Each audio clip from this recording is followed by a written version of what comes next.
Pelo sinal da Santa Cruz, livrai-nos Deus Nosso Senhor dos nossos inimigos. Em nome do Pai, do Filho e do Espírito Santo. Amém.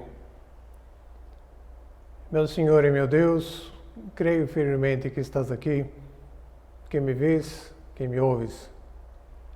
Adoro-te com profunda reverência. Peço-te perdão dos meus pecados e graça para fazer com fruto esse tempo de oração. Minha Mãe Imaculada, São José, meu Pai e Senhor, meu anjo da guarda, intercedei por mim.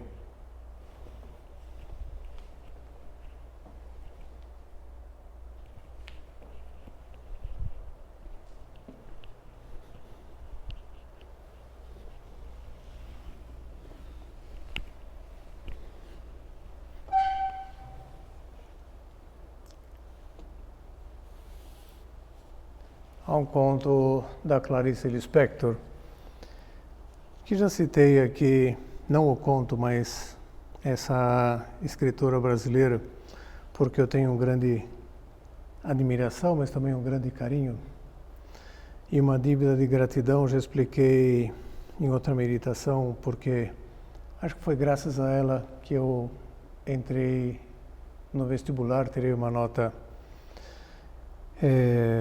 muito satisfatória de classificação para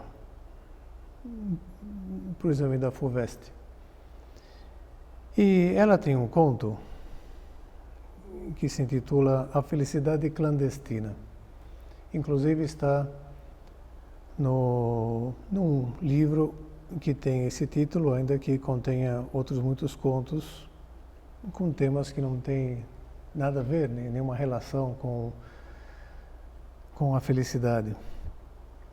Nesse conto, A Felicidade Clandestina, ela descreve a sua inveja quando ainda era pré-adolescente.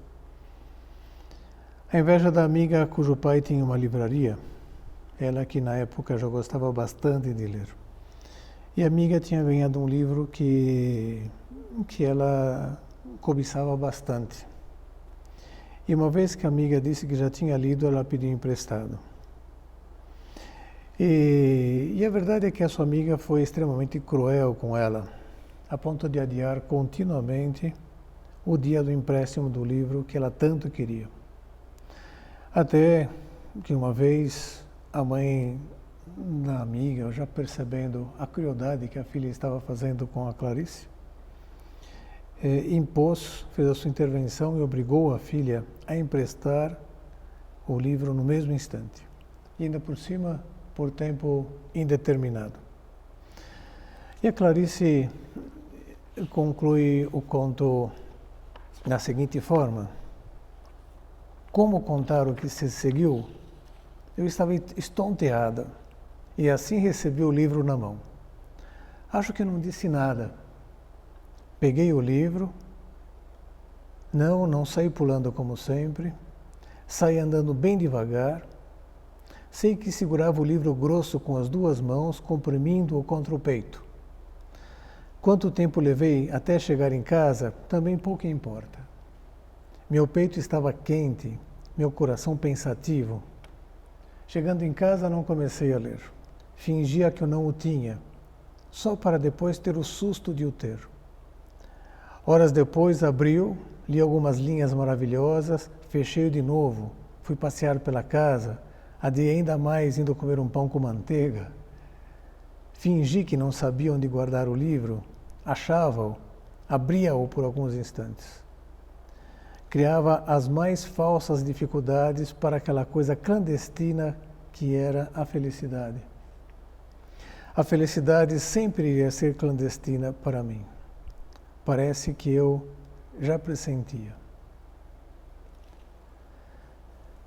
Clandestina. Uma felicidade clandestina. Não no sentido pejorativo, tantas vezes associado a essa palavra, de algo proibido ou de algo ruim, associado a algum tipo de delinquência. Não. No sentido de oculta, felicidade oculta.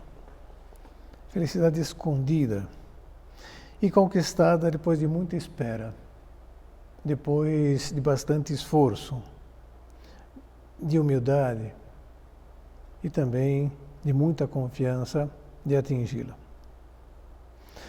De alguma forma, todos nós temos essa experiência.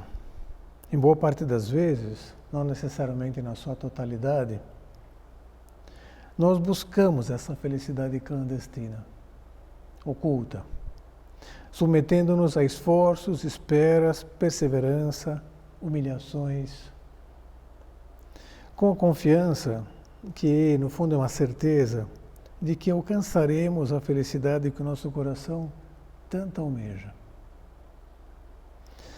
Seja desde a nossa infância, em função de portar-nos bem para conseguirmos o prêmio tão desejado, seja depois para dedicar-nos ao estudo com a expectativa de receber uma medalha, uma condecoração, ou gozar as férias sem recuperação, poder viajar para aquele lugar que também estava já prometido se nós conseguíssemos terminar bem o ano, passar no vestibular, conquistar aquele título, conquistar depois aquela promoção, ou aquele bônus, ou um aumento de salário já, mas de modo estável. O esforço para atingir aquela felicidade de alguém que tem projetado, que tem idealizado conquistar uma pessoa, ela conquistar um marido, ele conquistar uma esposa, que faz com que se exercite por moldar o seu caráter, os seus hábitos, e para depois montar com aquela pessoa um projeto de vida, um matrimônio, filhos. E às vezes essa felicidade que nós vislumbramos e que nos move a realizar o esforço necessário e ter a paciência necessária para sermos melhores, para extirpar um defeito, para adquirir uma virtude. E por que não dizer, esse esforço, o entrar pela porta estreita, como diz Jesus, para poder atingir o céu. Jesus Cristo, de diferentes formas, falou-nos dessa felicidade clandestina, oculta, como que indicando as condições para conquistá-la. Só que de modo completamente desconcertante. Fez isso lá no Sermão da Montanha, que vem descrito por São Lucas, de modo mais enxuto, e especialmente por São Mateus, de modo bastante desenvolvido. Um discurso que é considerado um discurso programático daquilo que ele pretendia instaurar, que era o reino de Deus, ou o reino da felicidade, o reino dos céus. Mas, ao mesmo tempo, contrariando toda a expectativa, toda a intuição das pessoas a respeito de onde buscar a tal felicidade, de para onde encaminhar os esforços e a disposição de persistir, humilhar-se, e onde depositar a confiança para efetivamente encontrá-la, a felicidade. E começou dizendo, vou me apoiar só no Evangelho de São Mateus, nessa meditação, a partir do capítulo 5º, no chamado Sermão da Montanha, em que ele diz, São Mateus, vendo aquelas multidões, Jesus subiu a montanha, sentou-se e seus discípulos aproximaram-se dele. Então abriu a boca e lhes ensinava, dizendo, bem-aventurados os que têm um coração de pobre, porque deles o reino dos céus. Bem-aventurados os que choram, porque serão consolados. Bem-aventurados os mansos, porque possuirão a terra. Bem-aventurados os que têm fome e sede de justiça, porque serão saciados. Bem-aventurados os misericordiosos, porque alcançarão misericórdia. Bem-aventurados os corações puros, porque verão a Deus. Bem-aventurados os pacíficos, porque serão chamados filhos de Deus. Um discurso assim bastante desconcertante para a mentalidade daquela época e também da nossa. Apresentando a felicidade onde jamais alguém poderia esperar, na pobreza. A buscar a felicidade na mansidão. Buscar a felicidade no saber chorar. Buscar a felicidade no exercício da misericórdia. Buscar a felicidade na pureza. Buscar a felicidade na promoção da paz. Há um livro recente de um autor francês chamado Jacques Philippe, e que tem um título bem de acordo com a realidade do discurso de Jesus no Sermão da Montanha, que o autor procura desenvolver. O livro se intitula A Felicidade Onde Não Se Espera. Quem poderia imaginar que eu deveria buscar a felicidade oculta lá no desprendimento? Buscar a felicidade oculta lá nas minhas lágrimas. Buscar a felicidade oculta no exercício da mansidão. Buscar a felicidade oculta na minha fome e sede de justiça. Buscar a felicidade oculta no exercício da misericórdia. Buscar a felicidade oculta na pureza de coração. Buscar a felicidade oculta em ser pacífico. O Jacques Philippe, na parte introdutória do seu livro, ele diz assim: as multidões que vêm até Jesus têm sede de cura, de luz, de felicidade. E ele responde a essa sede, dá a essas pessoas sofredoras uma magnífica resposta de felicidade, mas em uma linguagem muito diferente daquilo que se poderia esperar. O que lhes propõe não é uma felicidade humana, segundo a imagem que se apresenta habitualmente, mas uma felicidade inesperada, encontrada em situações e atitudes que não vão espontaneamente unidas à ideia de felicidade. Uma felicidade que não é uma realização humana, mas uma surpresa de Deus, concedida precisamente lá onde ela é considerada ausente ou mesmo impossível. Uma surpresa de Deus, uma graça, que é o modo como Deus tem de nos surpreender, comunicando-nos a sua graça, e que Ele quer conceder-nos continuamente, porque nos criou para a felicidade, nos criou para a santidade. E mais uma vez já fizemos essa consideração aqui, que a palavra santidade significa isso, felicidade. Ser santos, ser felizes, ser bem-aventurados. E com uma condição, a condição de que nós efetivamente a queiramos receber. Concede, de modo muito específico, essa graça através dos sacramentos, a começar propriamente pelo batismo. E é verdade que o Sermão da Montanha, esse discurso das bem-aventuranças, contrariava de tal modo a mentalidade, ou seja, que custava tanto para as pessoas acreditarem que a felicidade estava oculta, a felicidade estava clandestinamente oculta por trás do exercício daquelas virtudes: pobreza, mansidão, misericórdia, ser pacíficos, castidade, pureza, né? E que a Igreja só admitiu as crianças para serem batizadas a partir do século VI, por aí. Até então, só admitia adultos. E ainda por cima com uma preparação prolongada. Uma preparação em que eles passavam a compor o corpo dos chamados catecúmenos, aqueles que se preparam para o batismo. Até hoje existe essa figura, os adultos se preparando para o batismo, são catecúmenos. E eram 2 anos de preparação, e antes de receber o batismo, que naqueles primeiros séculos só era administrado na vigília pascal, ou seja, uma vez por ano, os catecúmenos tinham que submeter-se a 40 dias de retiro.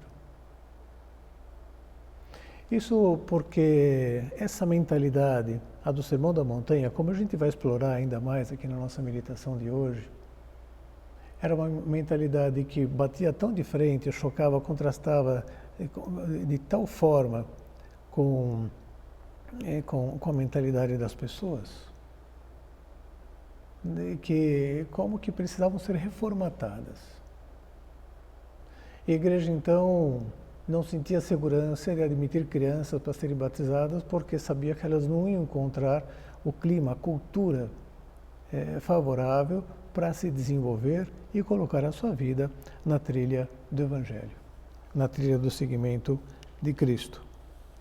E é interessante que, então, os cristãos, né, os que queriam se tornar cristãos catecúmenos, iam sendo formados, né, dentro dessa proposta do Sermão da Montanha, começando pelas bem-aventuranças, e alertados para o fato que deviam ser cristãos depois até debaixo d'água, entregar a vida por isso, como aliás boa parte deles fizeram. Os primeiros séculos do cristianismo foram marcados assim pelo derramamento de sangue, das perseguições que os cristãos sofreram, os primeiros mártires da igreja.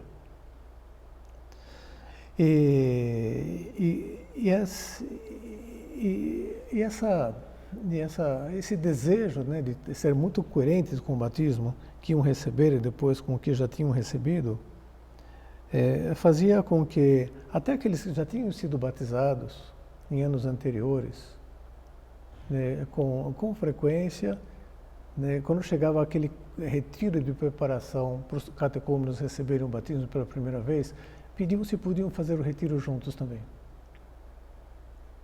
Olhavam para a sua vida e identificavam uma porção de aspectos do seu batismo que estavam incoerentes, que estavam, por assim dizer, parafusos afrouxados. E por isso, será que eu podia participar do retiro também? Para ver se eu consigo ajustar e acertar o passo daqui para frente. Porque, por mais que eu tenha sido batizado, ainda não consegui, com muita consciência. E a igreja admitia. Então, sempre nesse retiro de preparação para o batismo, havia alguns que já tinham sido batizados. E ao participar da vigília pascal, renovavam seus compromissos batismais uma vez mais, juntamente com aqueles que estavam fazendo pela primeira vez. E passaram os séculos, e a igreja, a partir do século VI, já tinha essa segurança suficiente, além de uma teologia bem desenvolvida a respeito do batismo, a ponto de admitir crianças para serem batizadas. Já havia como que a segurança de que seriam formatadas de acordo com o Sermão da Montanha. Mas, ao mesmo tempo, a igreja, por mais que admitisse as crianças sendo batizadas já em tenra idade, não quis suprimir a quaresma.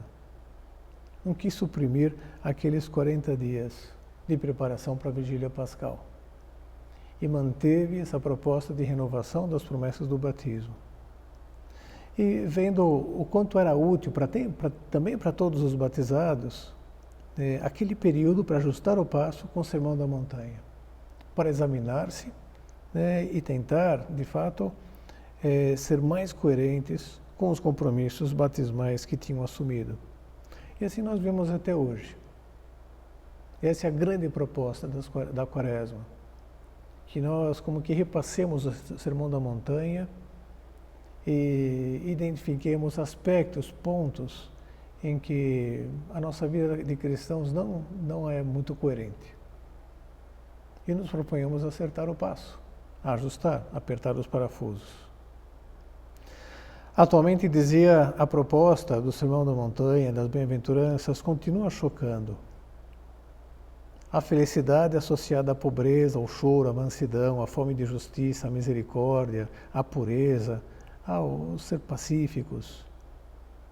Essa felicidade associada continua clandestina, continua oculta aos nossos olhos do ponto de vista humano, aos nossos olhos da carne. Ainda que goza de um respaldo científico. o respaldo científico de peso até dado pelos psiquiatras. Eu trouxe aqui uma entrevista que é recente, é de agora, da metade de janeiro, feita com um psiquiatra renomado espanhol, chamado Luis Gutiérrez Rojas. Pode procurar depois no Google e vai encontrar algumas obras suas, duas que estão mais badaladas ultimamente.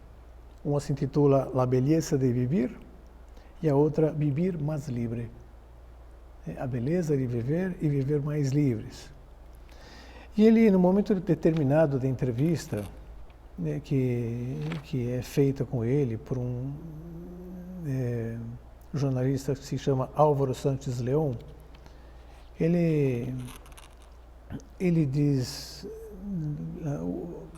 o entrevistador pergunta como se tocam, se apalpam essa aspiração eterna à felicidade e a dor da própria vida numa consulta de psiquiatria.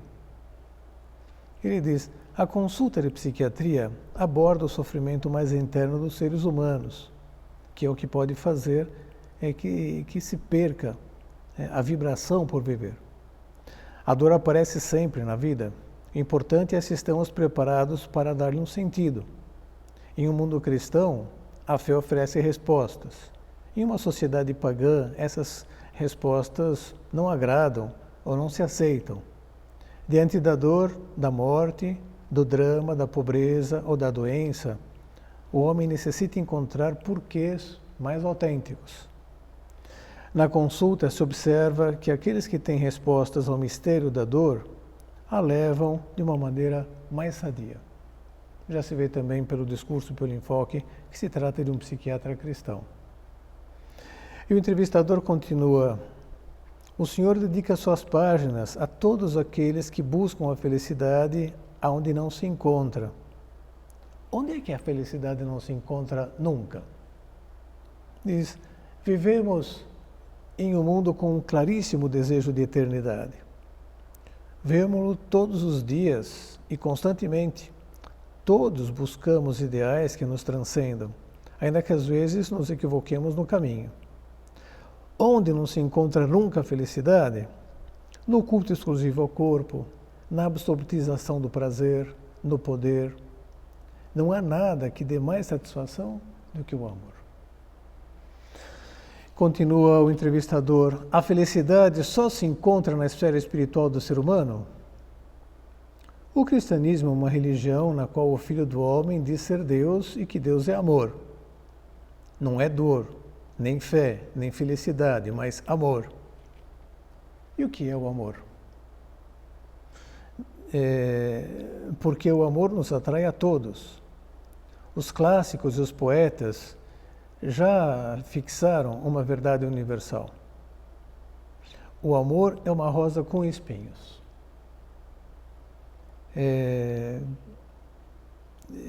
Tem um aroma muito bom, mas espeta, dói. Queremos amores sem espinhos, relações sem compromisso e dar-nos a conta-gotas. Mas esse caminho é infecundo. Cada qual deverá saber qual amor busca e como busca. Provavelmente nessa viagem de conexão tropeçará com a felicidade real. Essa felicidade real que está composta também de aspectos vitais que nos contrariam, que inclusive são doloridos. Os espinhos da rosa. E todos nós temos essa esperança, e um cristão sabe que tem essa perspectiva de encontrar com a felicidade real. E por isso nós estamos chamados a empreender voluntariamente, conscientemente, essa busca pela felicidade. Ter em vista que a beleza e o perfume, muitas vezes, exigem contar com os espinhos, como no caso das rosas. Há duas considerações de São José Maria Escrivá, no livro Forja e outra no livro Sulco, que se complementam de modo assim espetacular. Em Forja, no ponto 1005, ele diz assim: estou cada vez mais persuadido disto. A felicidade do céu é para os que sabem ser felizes na terra. Ou seja, a felicidade do céu não é para aqueles que são infelizes aqui embaixo. A felicidade do céu, ela já começa aqui embaixo. O céu está assim projetado para começar, para ser experimentado, ser experienciado, se a gente quiser dizer, aqui embaixo. Estou cada vez mais convencido, a felicidade do céu é para aqueles que sabem ser felizes na terra. E depois tem outro ponto que eu dizia que é complementar a este, que está no livro Sulco. Agora é o ponto 52. Antes era Forja 1005, agora é Sulco 52. Em que São José Maria Escrivá diz: ninguém é feliz na terra enquanto não se decide a não sê-lo. Estou convencido que a felicidade do céu é para aquele que sabe ser feliz na terra. E quem é que sabe ser feliz na terra? Aquele que se decide a não ser feliz na terra. A não ser feliz nos modos assim frívolos, ou de modo pejorativo a gente pode dizer mundanos. É um ponto mais longo, vai além dessa frase curta que eu citei. Vou ler o ponto inteiro. Ninguém é feliz na terra enquanto não se decide a não sê-lo.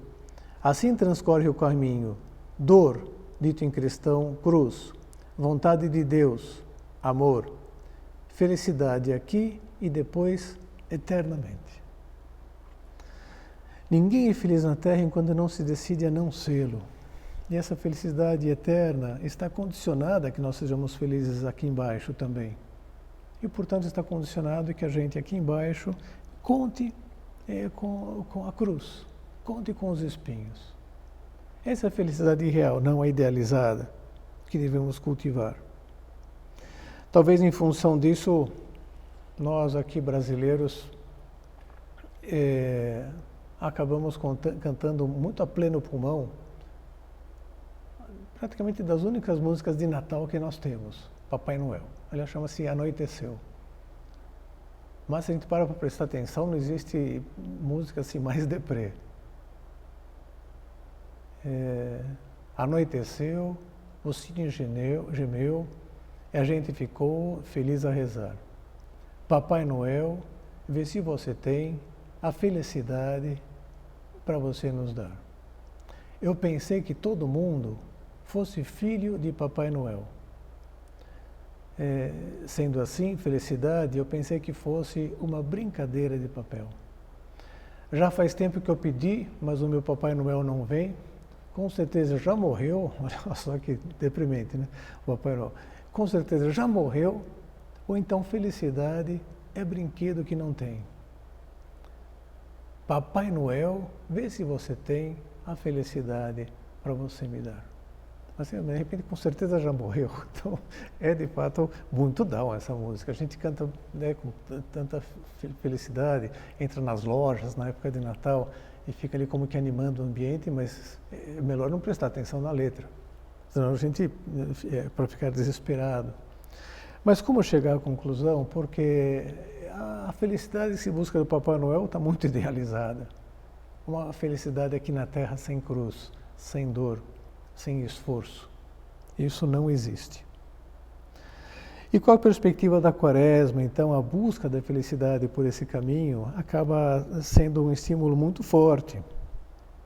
Continua dizendo naquela entrevista o doutor Luiz Gutierrez Rojas.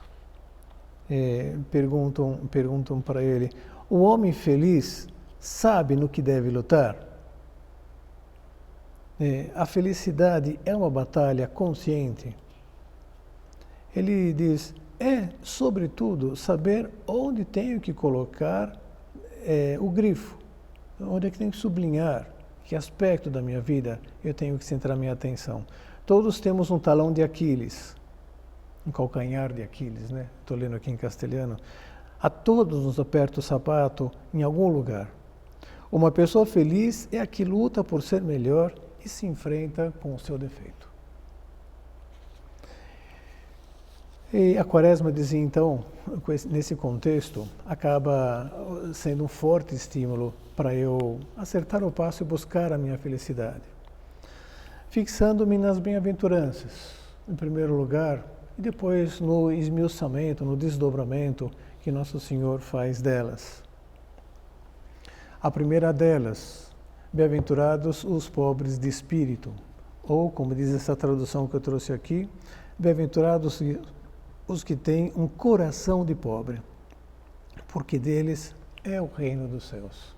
É uma bem-aventurança já de presente, não é de futuro. Não é que, porque deles será o reino dos céus. As outras bem-aventuranças são promessas do futuro. Essa daqui é uma promessa de presente. Felizes os que têm um coração de pobre, porque deles é o reino dos céus.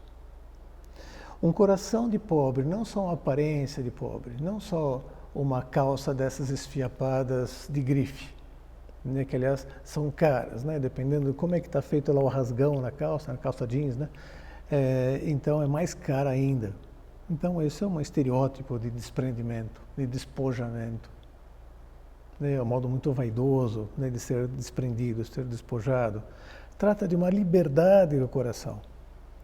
E Nosso Senhor, então, esmiuçando o Sermão da Montanha, ele abre dizendo no capítulo 5º, mas também desenvolvido no capítulo 6º e capítulo 7º. No capítulo 6, ele diz lá: não ajunteis para vós tesouros na terra, onde a ferrugem e as traças roem, onde os ladrões furam e roubam. Ajuntai para vós tesouros no céu, onde não os consome nem as traças, nem a ferrugem, e os ladrões não furam nem roubam. Porque onde está o teu tesouro, lá também estará o teu coração. E continua: ninguém pode servir a dois senhores, porque ou odiará um e amará o outro, ou dedicar-se a um e desprezará o outro. Não podeis servir a Deus e à riqueza. Não podeis servir a Deus e à riqueza, e ao dinheiro. E isso nos leva a pensar, né, que exercícios eu poderia fazer até para experimentar um pouco mais de liberdade. Atualmente a gente tem vários meios que são espetaculares, mas que são fatores de liberdade. Eu posso me comunicar com uma pessoa que está do outro lado do planeta, fazendo uma ligação de vídeo pelo WhatsApp ou sem vídeo. E eu estou gravando agora um recolhimento para que outras pessoas possam assistir, porque não teriam possibilidade de estar assistindo aqui presencialmente, mesmo porque eu estou num lugar fora de São Paulo, onde habitualmente não estou. As pessoas não têm acesso. E a gente tem o modo de interagir com as pessoas, né, de participar mais das suas vidas através das redes sociais. Mas que bom seria se tivéssemos alguns exercícios, porque também o celular nos escraviza. Vários trabalhos, né, de psiquiatras falando sobre a dependência do celular.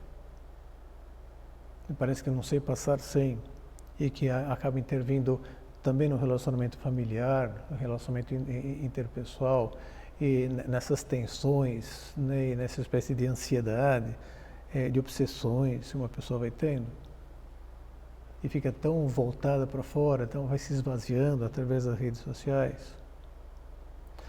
Mas temos condições de exercitarmos, né, no desprendimento do status, né, status associados a objetos. Nós possuímos as grifes que nós, aos lugares que nós frequentamos, e que são extremamente caros, diria muitas vezes até chocantes em comparação com as carências que também temos ao nosso redor. Porque no nosso país a discrepância assim, é muito grande, né, de níveis sociais. E será que eu preciso de uma bolsa de 20 mil reais? Será que eu preciso de um par de sapatos de 15 mil reais? Francamente, não é algo que, nas nossas circunstâncias atuais, né, clamam os céus, ainda mais que eu estou pagando, não tanto pelo produto e pelo trabalho que deu produzir aquilo, mas mais pela marca, mais por uma grife, mais por um status. E sem dizer, como um bom exercício para a quaresma, né, revisar os armários, revisar as gavetas, aquilo que está lá encalhado, coisa que a gente tem lá empetecando, entupindo toda a nossa casa, né, com quinquilharias, né, ou apegos aos nossos brinquedos antigos. Né. Depois, pensar nos padrões de gasto, dizia assim com relação a objetos, mas também do ponto de vista de viagens, do ponto de vista de programas. Naquela mesma entrevista que eu citava antes, o psiquiatra foi interpelado: não há ninguém mais insuportável que aquele que não sofreu nada, o senhor afirmou no seu livro. Escapar do sofrimento em busca da felicidade, explica o senhor, é fugir para frente. Como assim? Ele diz: essa sociedade teve um acesso muito fácil ao bem-estar, à cultura, à segurança, à saúde. Nunca vivemos tanto, nunca tivemos mais possibilidades do que agora. E, entretanto, não creio que possamos dizer que nossa sociedade é feliz. Minha impressão é que, de modo paradoxal, a sociedade que habitamos está mentalmente pior. Isso tem a ver com que nós sofremos pouco. As pessoas que vão à África sempre dizem a mesma coisa: são felizes sem ter nada. São felizes porque sofreram e desfrutam e valorizam mais as coisas boas. Bem-aventurados os que choram. Como entender bem essa bem-aventurança? Os padres da igreja já projetaram uma luz sobre elas. Chorar pela perda do bem mais precioso que nós podemos ter, que é Deus, a graça de Deus. Chorar depois de tomar consciência dos nossos pecados. Esse choro, essa dor, né, que não necessariamente tem que ser um choro que se materializa em lágrimas, vai depender do temperamento de cada um. Mas um choro que me move a fazer uma boa confissão, a lutar por evitar todo o pecado. Bem-aventurados os que choram, porque serão consolados. E diz ainda Jesus: bem-aventurados os mansos, porque possuirão a terra. Essa bem-aventurança que tem associado a si um convite a que nós nos indignemos menos, nos consideramos indignar-nos menos. Por mais que essa indignação fique só interiormente, só com uma irritação interior, não permitir-se nem esse nível. Às vezes nem as nossas indignações nem são com as pessoas, são conosco próprios, conosco mesmos. Ou então são com as circunstâncias, com as intempéries. Quem mandou chover? Os trânsitos, né, os acidentes que acontecem e de repente para tudo, como aconteceu esses dias. E que nós admitimos revoltas interiores com Deus, a ponto de abandonar nossa vida de oração, com o mundo. E aquele autor que citava antes, o Jacques Philippe, propõe as coisas em termos até de maturidade. Ele diz assim: as bem-aventuranças não são só uma revelação mais profunda do mistério de Deus, são também, se poderia dizer, um tratado completo de vida espiritual. Indicam-nos ao que nós estamos chamados enquanto cristãos, o que significa verdadeiramente viver o Evangelho. São a descrição da verdadeira maturidade humana e espiritual. Retrato de Cristo, são também o retrato do cristão adulto em Cristo, livre no Espírito, filho do Pai. Nos descrevem o cumprimento mais acabado da existência humana. São um caminho de humanização. São também um caminho de fecundidade e nos indicam como dar um fruto que permaneça, como comunicar o amor ao nosso redor, como gerar a outros na vida verdadeira. A falta de mansidão sempre denota uma imaturidade humana e espiritual. O ter chiliques, conceder-se ter chiliques. E Jesus fala ainda da fome e sede de justiça associada à felicidade. Ou a felicidade associada à fome e sede de justiça. Como entender, no primeiro momento, essa fórmula? A fome e sede de justiça, a palavra justiça, em primeiro lugar, no contexto da Escritura, significa santidade, ser justo, ajustado ao querer de Deus, ao modo como Deus tem projetado para nós, que nós sejamos.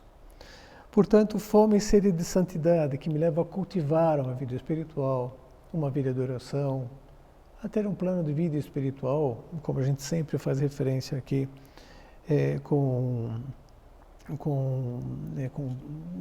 frequência, uma leitura do Evangelho, uma leitura espiritual, um tempo de meditação, a missa frequente, o terço, uma visita ao Santíssimo, um exame de consciência, tendo direção espiritual. O Papa fez uma catequese no ano passado, que terminou em janeiro desse ano, só sobre esse cultivo, esse discernimento da vontade de Deus para nós em cada momento, que é o cultivo da vida espiritual. E terminou falando da direção espiritual, com uma proposta assim de sempre. E Nosso Senhor ainda faz referência à pureza, à castidade, bem-aventurados os puros, porque verão a Deus. Dirá São Paulo, o homem animal não entende as coisas que são do Espírito de Deus, não consegue ver a Deus por trás de nada. O homem carnal. A pureza. Mas a pureza que também, para além da castidade, que a gente já vai falar um pouco daqui a pouquinho, também é uma pureza de intenção, ou seja, que me leva a combater a vaidade, não fazer as coisas para ser visto pelos outros. Como diz Jesus aqui no Sermão da Montanha, guardai-vos de fazer vossas obras boas diante dos homens para seres vistos por eles. Do contrário, não tereis recompensa junto de vosso Pai que está no céu. E depois vai desenvolvendo, esse aqui é o texto próprio da Quarta-feira de Cinzas, e por assim dizer, é o pano de fundo da Quaresma. Quando orardes, quando deres esmola, quando jejuardes, pois não façais para serem vistos, para serem reconhecidos, para serem louvados. Mas façam diante do Pai, que vê tudo em segredo, e o Pai vos dará a recompensa. É o que nos propõe. Depois, logicamente, a pureza de mente, a pureza de corpo, no que diz respeito à virtude da castidade. As coisas envolvendo o sexo, maliciosas. Não em si mesmas, mas distorcidas pelas propostas que nos vêm, ou pelos filmes, ou pelos apelos da internet, ou até pelas mensagens enviadas no grupo assim dos amigos. Tendo presente sempre aquela argumentação de São Paulo, não sabeis que sois templo de Deus, que o Espírito de Deus habita em vós. Vamos agir de modo coerente. Eu não vou deixar a minha mente povoada com coisas que distorcem algo maravilhoso, que é o sexo, criado por Deus, mas com finalidades específicas e para ser vivido também num contexto específico, que é o contexto matrimonial. Dando um passo adiante nessa nossa reflexão a respeito da felicidade clandestina. Eu recebi nesses dias, num dos grupos assim que eu estou acrescentado, que eu faço parte dele no WhatsApp, um conto, ou sei lá, um relato que me pareceu muito sugestivo e quis trazer aqui para a nossa reflexão de hoje. Diz assim, um professor deu um balão para cada estudante com a seguinte recomendação: infle, escreva seu nome nele e jogue no corredor. Os balões ficaram todos misturados e os alunos receberam alguns minutos para encontrarem o seu próprio balão. Apesar de toda a agitação, ninguém conseguia encontrar o seu. Passado então esses minutos, o professor disse aos alunos: pegue o primeiro balão que você encontrar e entregue para a pessoa cujo nome estiver escrito nele. Em poucos instantes, cada aluno estava com o seu próprio balão nas mãos. Ele sozinho não tinha conseguido encontrar o seu, mas com a ajuda dos outros, entre todos eles. Então o professor concluiu: esses balões são como a felicidade.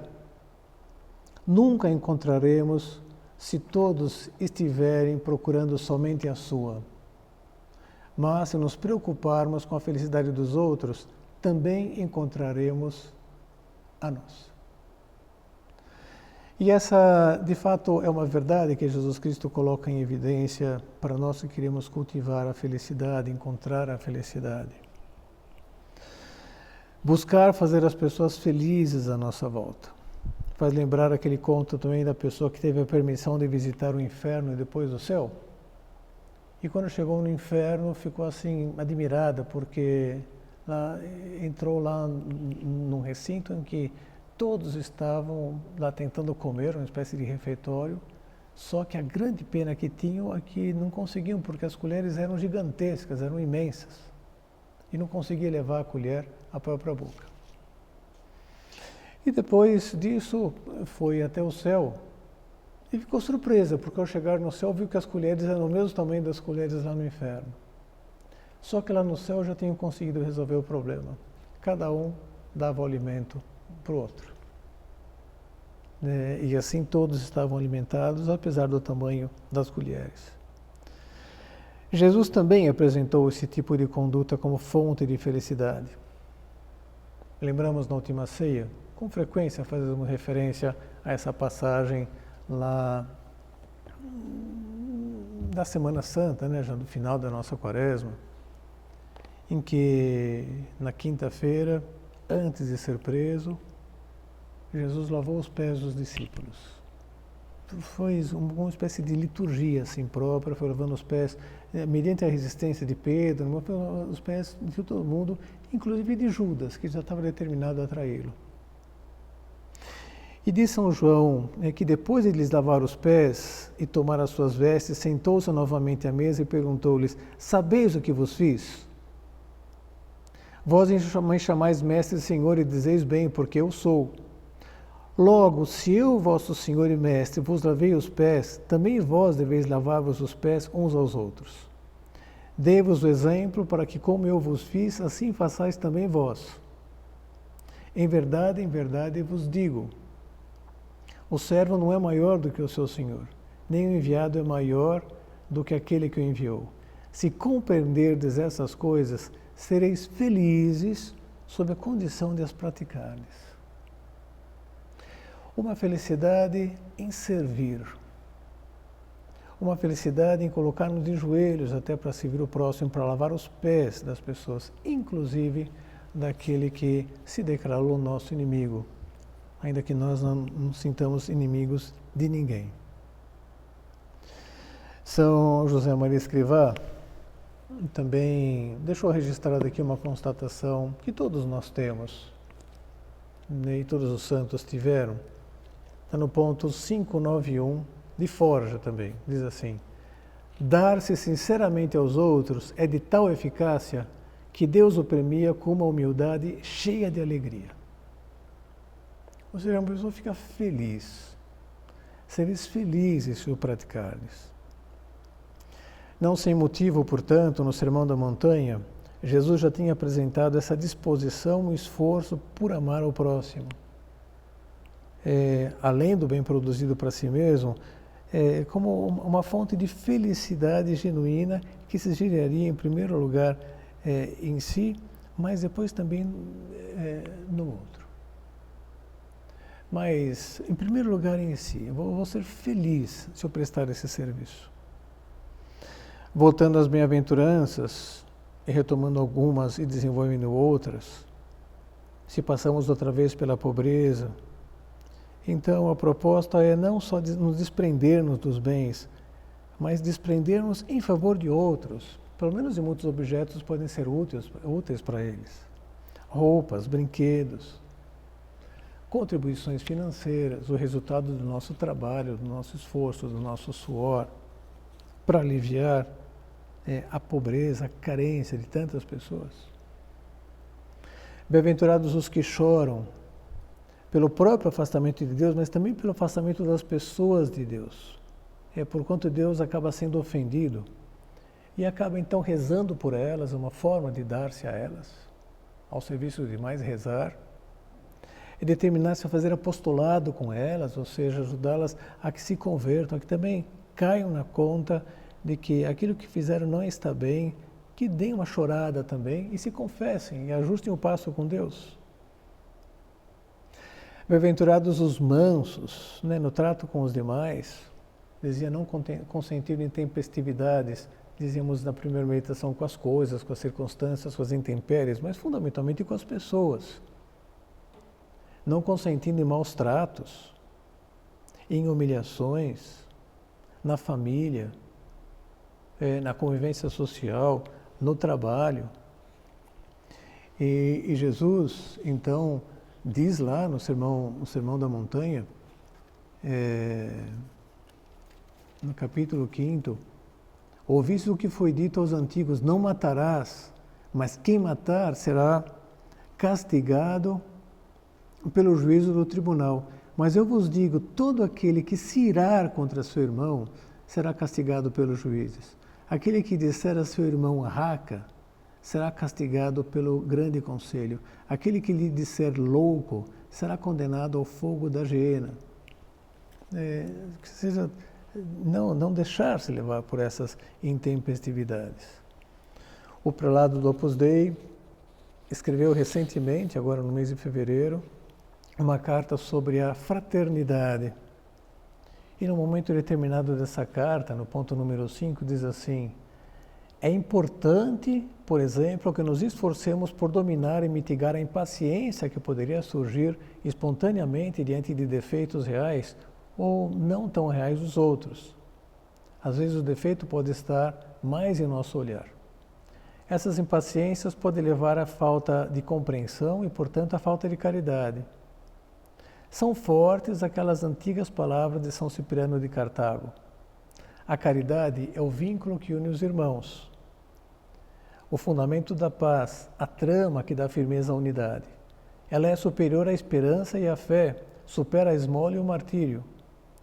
Aquela que ficará conosco para sempre no céu, a caridade. Tire dela, no entanto, a paciência e ela ficará desvastada. Tira a paciência da caridade e acabou a caridade. A caridade é paciente, de São Paulo, no capítulo 13 da Epístola aos Coríntios, da primeira epístola. E sede misericordiosos, saber perdoar de coração, saber pedir perdão, saber compreender. A carta do prelado também entra por esse caminho. E fala da compreensão no sentido, assim, mais amplo. Diz, a compreensão que é fruto da caridade e do amor, compreende, vê, em primeiro lugar, não os defeitos ou as falhas, mas as virtudes e qualidades dos outros. Lembro-me de uma meditação pregada por Dom Javier, o prelado anterior da obra, em 26 de agosto de 1999, em que ele nos exortava com força e carinho a não ver as pessoas através de seus defeitos, mas através das suas virtudes. O amor nos faz ver com alegria as coisas positivas dos outros. A compreensão que nasce do amor permite-nos também ver os defeitos e as faltas dos outros. Assim compreendemos a pessoa, tanto no que é positivo como no que é negativo.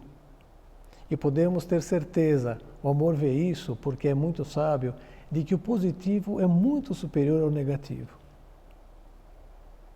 E daí a gente já tem condições de corrigir, fazer a correção fraterna. Mas com essa base, que é a base de alguém que reconhece, da caridade. Que me leva, portanto, a não conceder esses julgamentos, como diz Jesus também no Sermão da Montanha.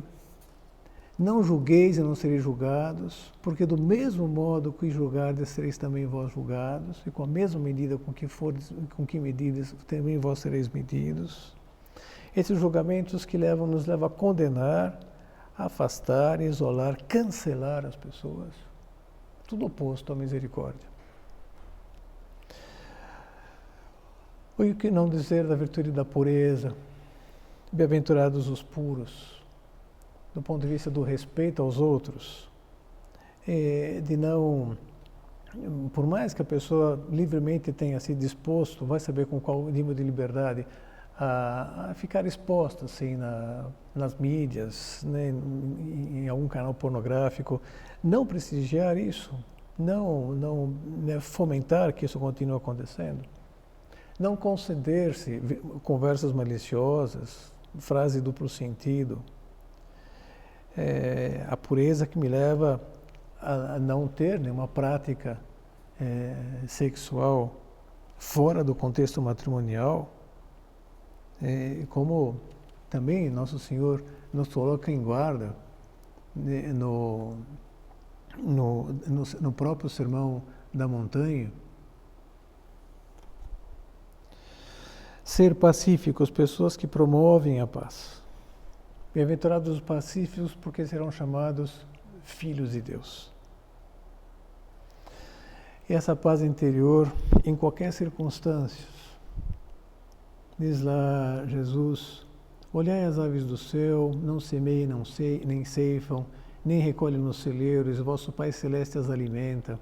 Não valeis vós muito mais que elas? Qual de vós, por mais que se esforce, pode acrescentar um só côvado à duração da sua vida?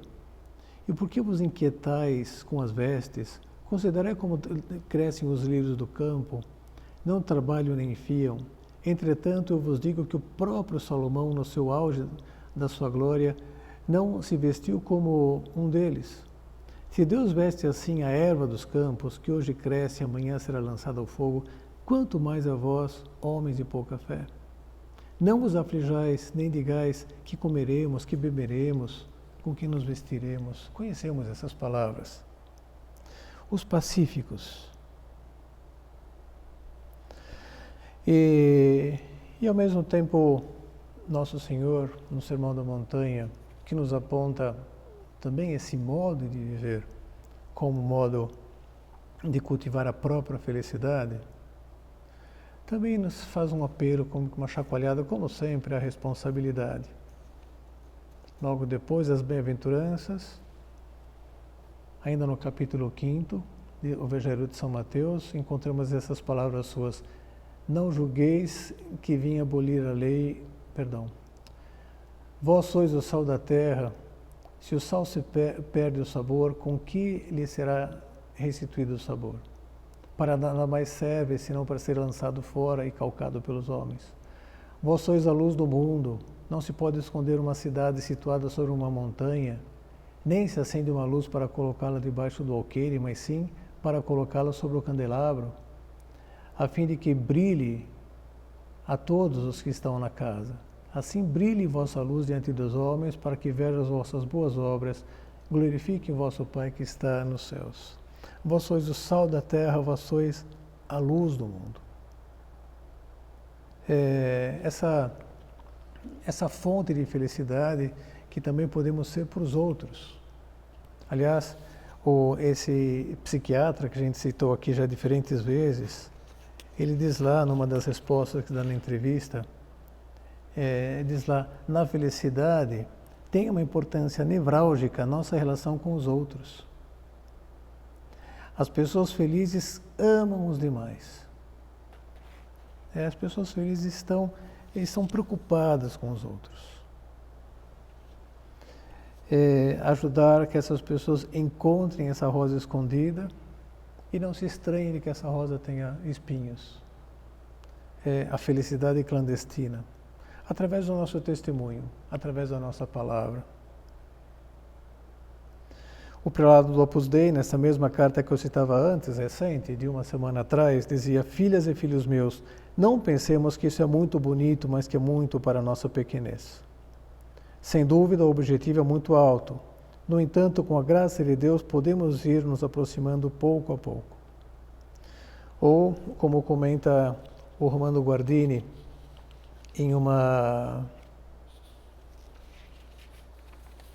num trecho do seu livro O Senhor,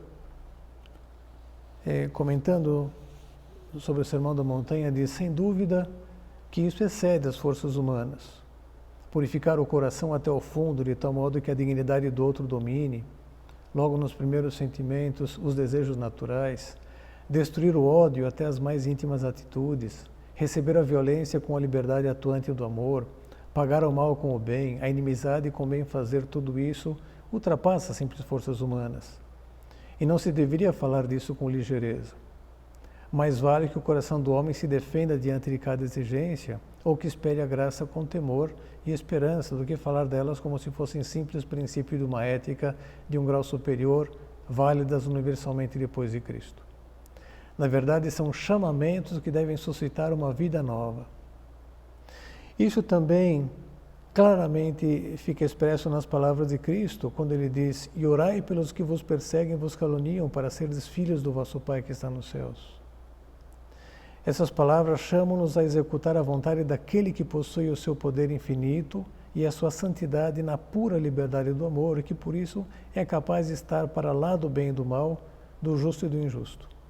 E a seguir é expressamente dito: "Sede, pois, perfeitos, como vosso Pai Celestial é perfeito."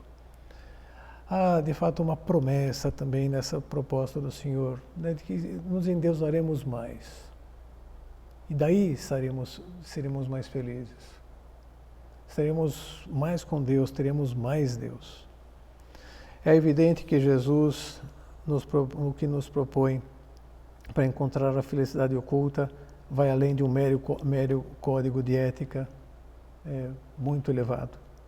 Ele nos propõe esse endeusamento, nos propõe apoiar-nos mais na graça e lutarmos mais para aumentá-la. São José Maria Escrivá identificava Nossa Senhora como uma rosa escondida. De alguma forma, inspirado numa pregação sua, a gente encontra uma música. No Google, se você colocar lá, vai colocar músicas do Opus Dei, canções do Opus Dei. A gente chama Nascosta Rossa, é uma música que foi composta em italiano. Rosa escondida, eu sinto o teu perfume divino.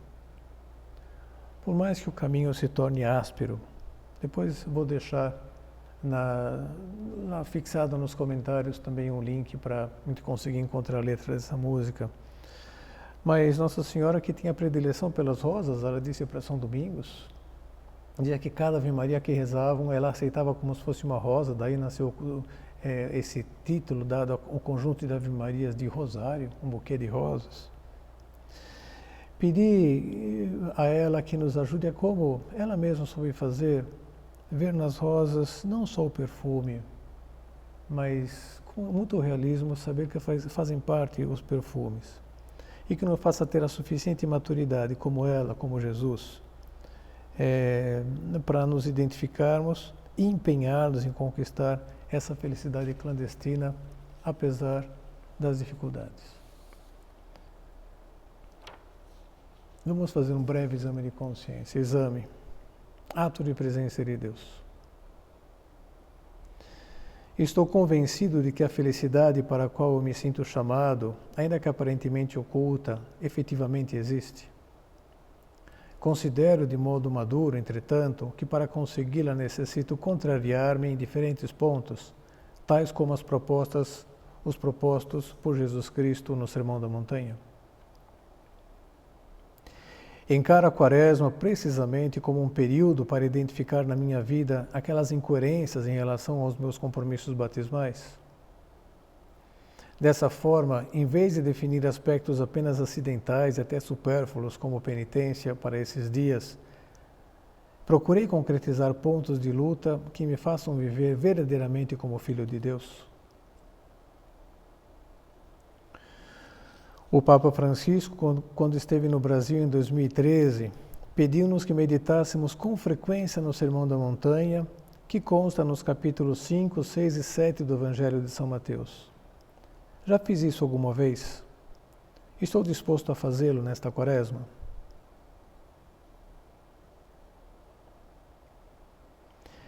Tenho o verdadeiro desejo de viver a pobreza, a mansidão, a fome e sede de justiça, a misericórdia e a pureza, além de ser promotor de paz e de saber chorar, tanto por mim quanto pelas pessoas ao meu redor, que tantas vezes ofendemos a Deus.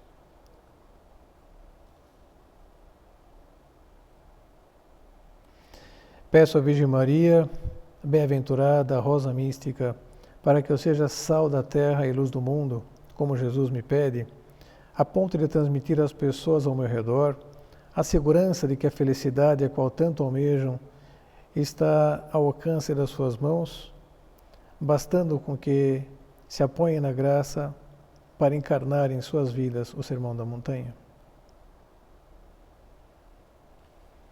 Ato de contrição.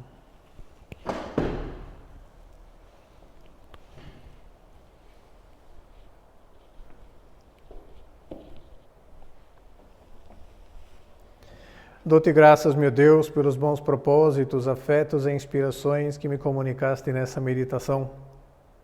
Peço-te ajuda para os pôr em prática. Minha Mãe Imaculada, São José, meu Pai e Senhor, meu anjo da guarda, intercedei por mim.